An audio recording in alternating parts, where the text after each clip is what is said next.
Okay, so I was out for a walk with my son. I'm still out on it, obviously. He's asking me what's that. Those are bushes. Um, and I walked past this church, which I'm at right now, which you can kind of see. And there's this fountain in the middle.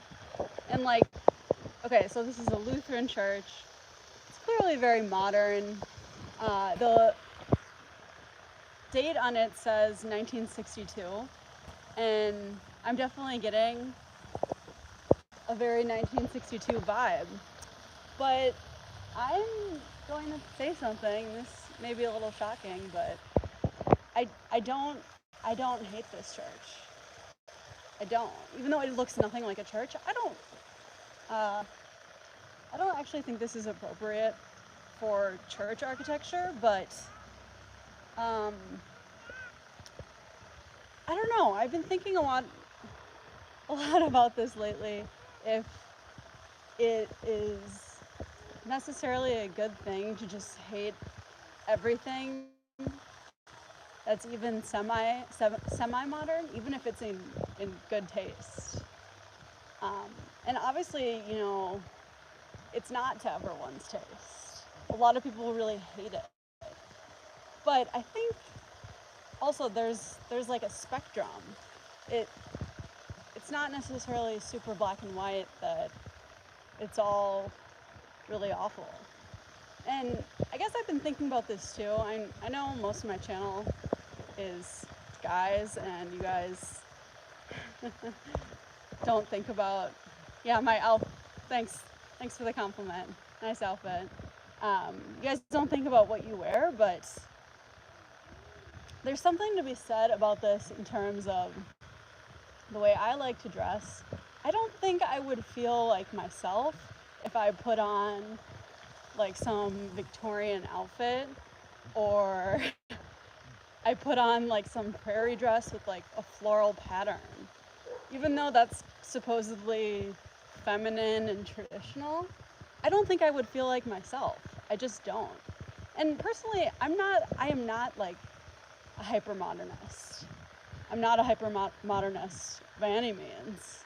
But I think I'm discovering maybe I do lie somewhere in the middle. Maybe that's blasphemous. But I need to be honest. I don't wear yoga pants. But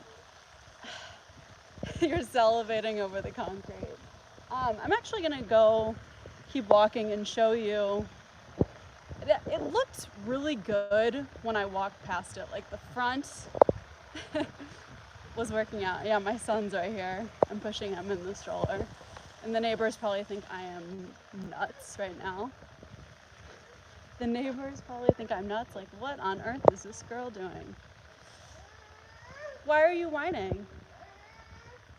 Why are you whining, honey? 1962? Okay, I gotta go down the grass. What are we whining about, honey?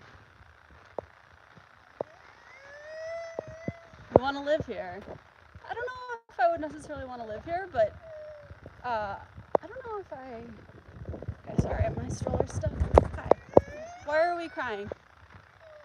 I don't know why he's crying, guys. Okay, bye building. Bye building. Gibby, stop.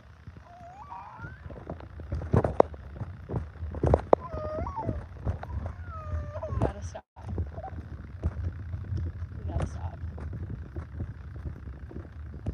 Okay, there's lots of people around, so just... Hold on a second. This is my neighborhood. It's really nice. It's actually really nice. Stop crying. What are you upset about? You want to play with the kids, don't you? What are you so sad about? You want to sing a song? Peanut butter sandwich made with jam. One for me and one for David and a peanut butter sandwich made with jam. What are you so sad about? You want a passy? No? What do you want? You want a passy? Okay. If that's gonna help, I gotta get his passes here.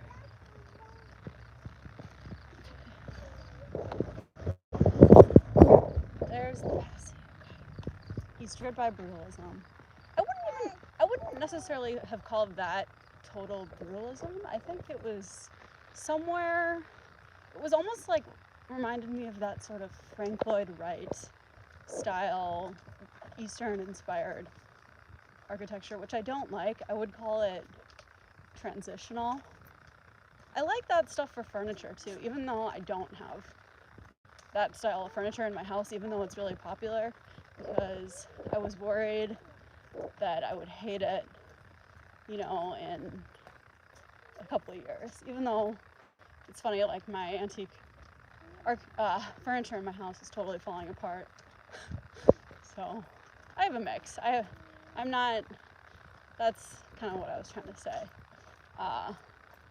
What else? What else was I going to talk about? The architecture. Yeah, I saw it and I was just kind of struck. I thought it looked really pretty. Like there was okay, I know what it was. There was something about the glass, the way the glass was reflecting in the light that made it look really perfect. And that's, I would say I prefer the glass heavy stuff over the more concrete heavy. And maybe it's almost like if you look at some of those medieval cathedrals, like the really big ones, those are like all glass and they're incredible. Those are some of the most incredible buildings in the entire world, especially the ones with the giant glass windows, like I think Sainte-Chapelle in Paris may be that way.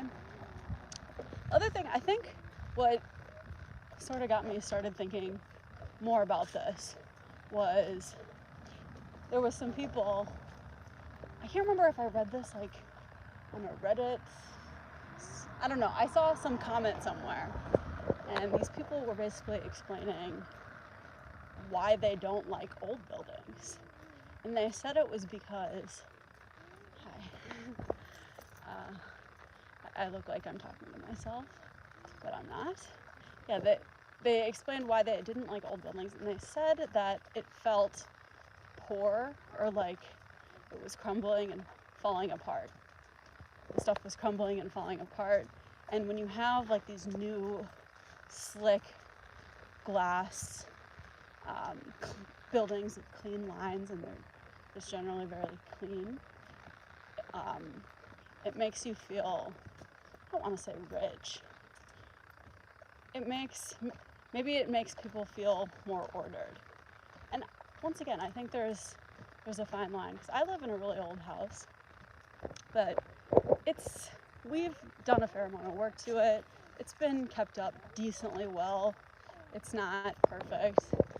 It's not like totally revamped.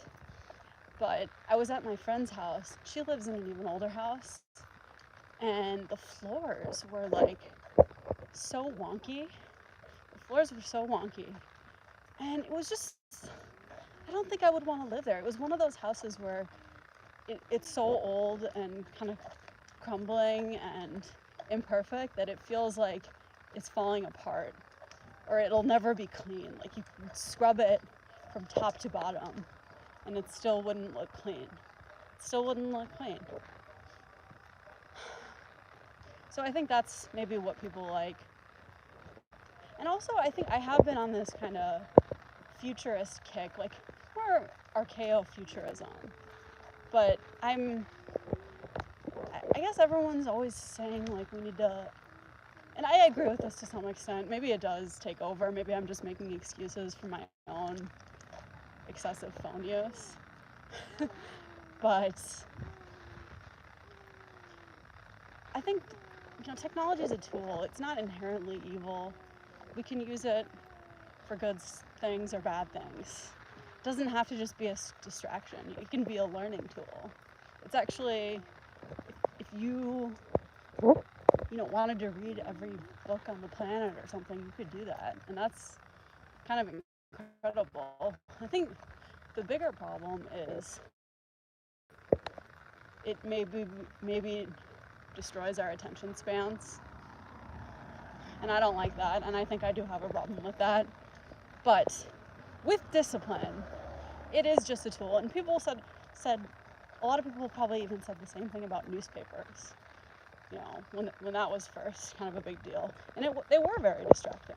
But it's like, what are we going to do? Get rid of all printed words and be like the Amish? I don't want to be like the Amish. I don't want to be anything like the Amish. I think I'm the opposite of Amish. I mean, I admire them, but first of all, there's no room for like any sort of individuality at all. It's kind of grim. And I know a lot of people romanticize that life, but I don't think I could do that. I think I'm too much of an individualist. I don't think I do a really good job of trying to fit into these little boxes. And that's why it's like this whole trad life. I should get off this street. It's way too busy. Like these whole trad life meme where everyone is, you know, gonna wear a prairie dress and like live on a homestead. Like I know that's not for me. I wouldn't want that. Okay, I'm gonna look at the chat now. Can I see my chat? Okay. Oh, lead paint. My house definitely has lead paint, but we're just really careful about not letting my son anywhere near it. He seems pretty smart, so I think we're probably in the clear. I was really paranoid about that though when he was like a kid. But yeah, that's a good point. Some people may be worried about